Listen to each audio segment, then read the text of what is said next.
A very good afternoon to all of my dear student. আজকে আমি আমার ক্লাসে যে টপিকটাকে নিয়ে পড়াশোনা করাবো সেটা হলো ব্যাকটেরিয়াল এন্ডোস্পোর।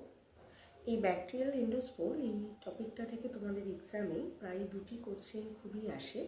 একটা হলো write down the ultrastructure of endospore আর number 2 write down the process involve in the formation of bacterial endospore, বা এটা একটা অন্য টার্মে আসে write down the process of sporogenesis or sporulation, মানে সেই একই ব্যাপার, এন্ডোস্পোর ফর্মিং প্রসেসটাকেই তোমাদের কাছে জানতে চাইছে।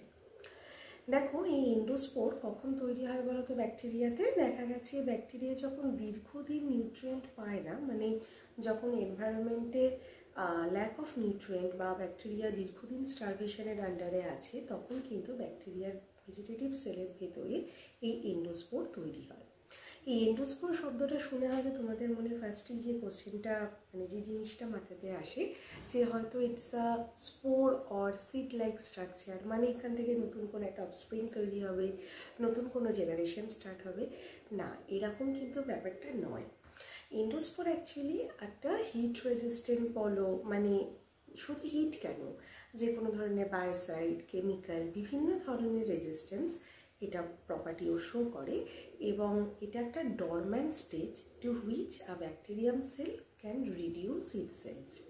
মানে যখন এনভায়রনমেন্টে আনপ্রিপারেবল কন্ডিশন, যেমন ধরো নিউট্রিয়েন্ট নেই, ব্যাকটেরিয়ার খাবার নেই, কিংবা প্রচণ্ড পরিমাণে কোনো স্ট্রেসফুল সিচুয়েশান, হাই কোনো কেমিক্যাল কিংবা কোনো বায়োসাইড কিংবা কোনো অত্যাধিক হিট, এরকম সিচুয়েশানে ব্যাকটেরিয়া এই এন্ডোস্পোর তৈরি করে একটা ডিহাইড্রেটেড একটা রিডিউস কন্ডিশন, যেটা কিনা ভায়াবল থাকে, মানে বেঁচে থাকে বছরের পর বছর, ফর আ লং টাইম। এরকমও দেখা গেছে যে 10,000 বছর পরেও কিন্তু ভায়াবল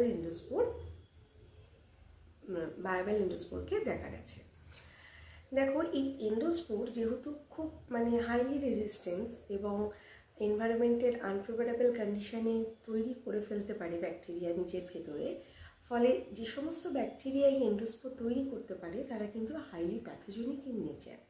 ফলে এই এন্ডোস্পোরের স্ট্রাকচার বলো, এর ফর্মেশন প্রসেস বলো, এই যে স্টাডিটা মেডিকেল মাইক্রোবায়োলজিতে কিন্তু খুব ইম্পর্টেন্ট, এই এন্ডোস্পোর রিলেটেড পড়াশোনা।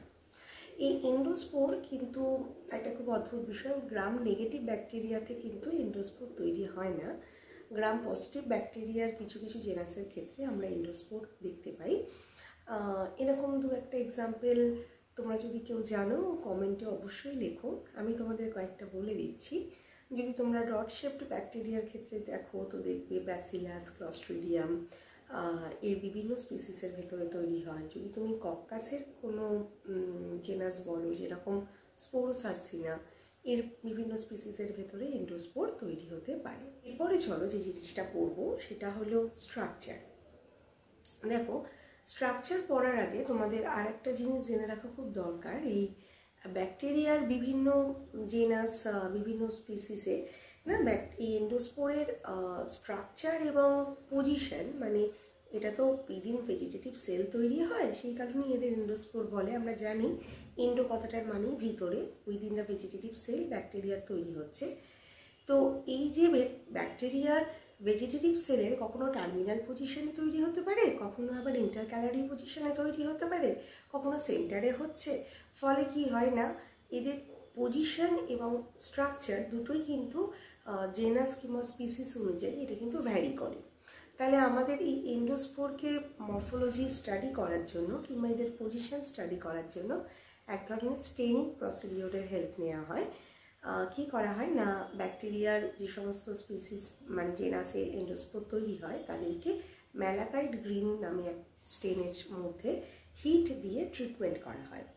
ফলে কি হয়, এই ম্যালাকাইট গ্রিন এই কালারটা, এই স্টেন বা ডাইটা এন্ডোস্পোরের ভেতরে প্রবেশ করে, এবং কিছুক্ষণ এই হিট ট্রিটমেন্ট ম্যালাকাইট গ্রিন দিয়ে করার পর ওয়াটার দিয়ে ওয়াশড অফ করা হয়, এবং তারপরে এক প্রকার কাউন্টার স্টেন স্যাফরারিন ইউজ করা হয়। এবং তারপরে আলটিমেটলি কি হয় না, ভেজিটেটিভ সেল একটা স্যাফরারিনের কালারটাকে নিয়ে নেয়, এবং একটা যেরকম স্যাফরারিনের কালার হয় একটা পিঙ্কিশ রেড কালার চলে আসে, এবং এন্ডোস্পোরগুলো ম্যালাকাইট গ্রিনের কালারটাকে নিয়ে হয় ডার্ক গ্রিন কিংবা একটা ব্ল্যাকিশ গ্রিন টাইপের কালার মাইক্রোস্কোপের তলায় শো করে।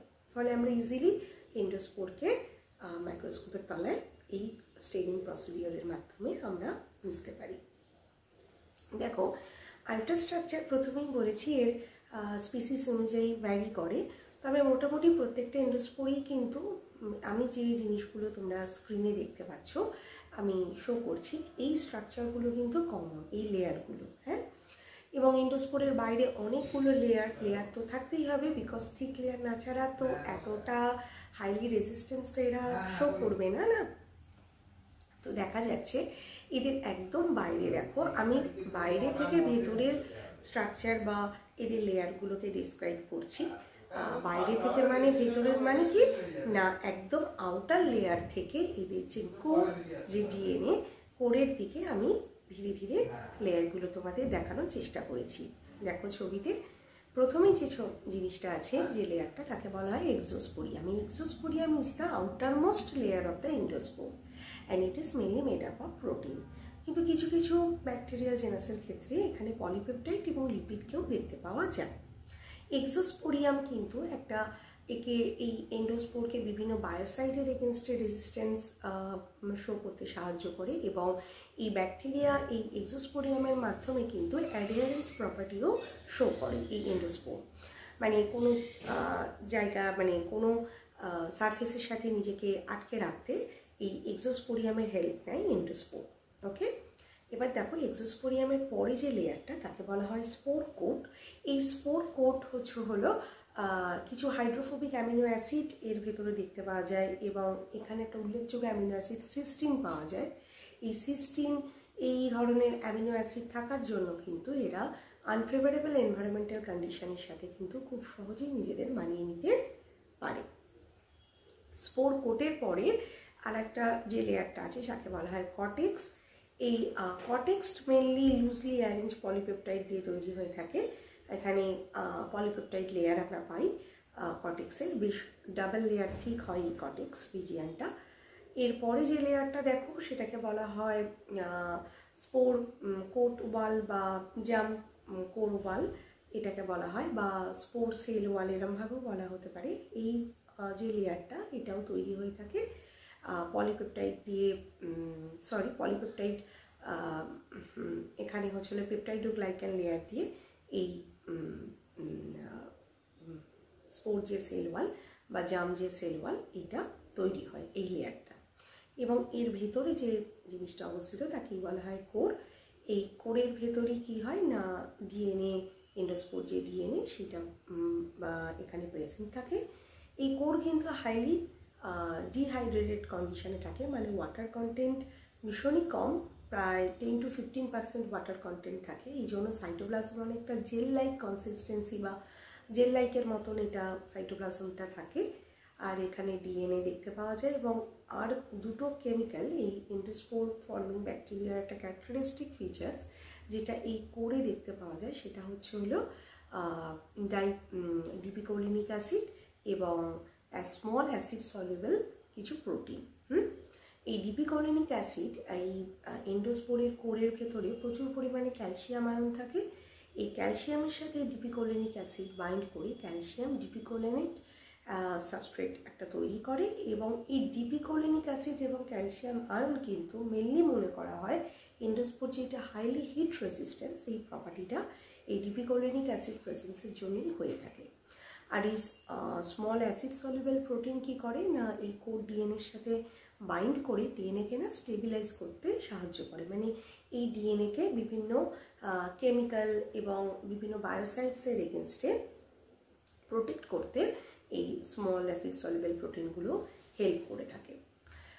তাহলে এই দুটো জিনিস খুব মনে রাখবে এন্ডোস্পোরের এইটা ক্যারেক্টারিস্টিক ফিচার্স, মানে ডিপিকোলিনিক অ্যাসিড এবং স্মল অ্যাসিড সলিউবল প্রোটিন, এই দুটো কিন্তু এন্ডোস্পোরের কোরের ভেতরে প্রচুর পরিমাণে থাকে, এবং এই কারণেই কিন্তু এন্ডোস্পোর অনেকটা হিট রেজিস্ট্যান্স বলো, বিভিন্ন বায়োসাইডসের এগেনস্টে রেজিস্ট্যান্স বলো শো করতে পারে। তাহলে এই ছিল মোটামুটি আল্ট্রাস্ট্রাকচার। মোটামুটি তোমাদের যতটুকু আমি ইন্ট্রোডাকশানে বললাম যে এন্ডোস্পোর ব্যাপারটা কি, খুব জিস্টে একটু সংক্ষেপে বলবে, তারপরে এরকম একটি পরিষ্কার ছবি আঁকবে এবং ছবি এঁকে প্রত্যেকটা লেয়ারকে একটু একটু করে ডিসক্রাইব করে দেবে। ছবিটাতে অবশ্যই পয়েন্টিং করবে, তাহলে কিন্তু তোমাদের আল্ট্রাস্ট্রাকচার অফ এন্ডোস্পোর কমপ্লিট হয়ে যাবে। আমি আজকে আমার এই ভিডিওতে শুধুমাত্র আল্ট্রাস্ট্রাকচারটাকে নিয়ে আলোচনা করলাম, তাছাড়া যদি আমি স্পোরুলেশন ব্যাপারটাকে নিয়ে আলোচনা করি তাহলে ভিডিওটা বেশ অনেকটা লেন্দি হয়ে যাবে। আমি আমার নেক্সট ক্লাসে এই এন্ডোস্পোর ফর্মিং প্রসেসগুলোকে নিয়ে তোমাদের সাথে আরও ডিটেল আলোচনা করব। তাহলে আজকে এতটুকুই থাক। Study well and have a nice day.